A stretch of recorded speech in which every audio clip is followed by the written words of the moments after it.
Subaylığın son gecesi, sevdiğin çatıp dadına, gelmiş iki tebrik diye Orhan Bey'in adına. Subaylığın son gecesi, sevdiğin çatıp dadına, gelmiş iki tebrik diye Orhan Bey'in adına.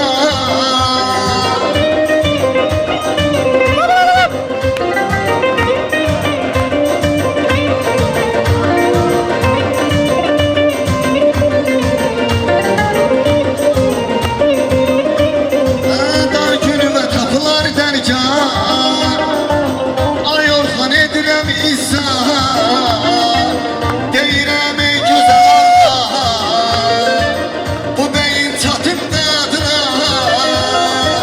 Subaylığın son gecesi, sevdiğin çatım dadına, gelmiş iki tebrik diye Orhan Bey'in adına.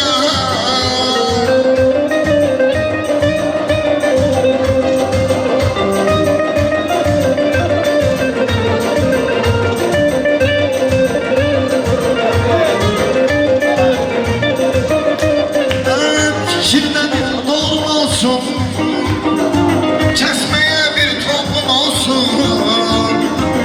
Ay Orhan bir oğlum olsun, atana bir koyum adıma.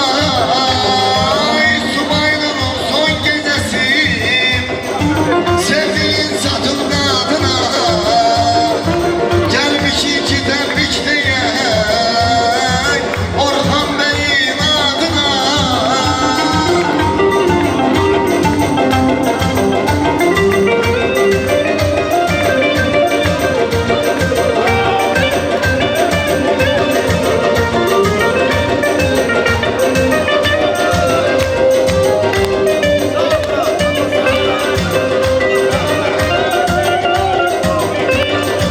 Kametim boyundur senin,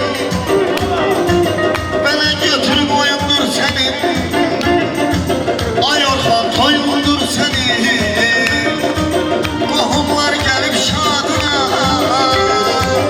Subaylığın son gecesi, sevdiğin çatım dadına, gelmiş iki tebrik diye Orhan Bey'in adına. Subaylığın son gecesi, sevdiğin çatım dadına, gelmiş iki tebrik diye Orhan Bey'in adına.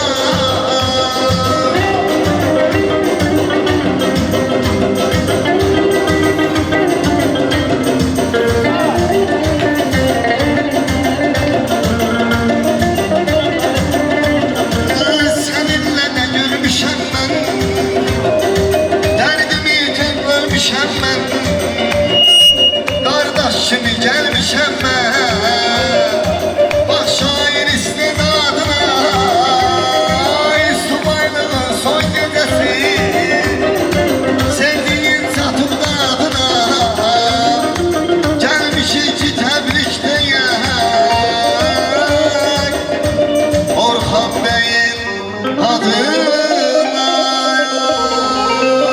Allah sənə hürmət eləsin. Orhan'ı bir ürəkdən alqışlayaq, çox xahiş edirəm. Var olasın. Tamam, çok sağ ol. Görüşürüz.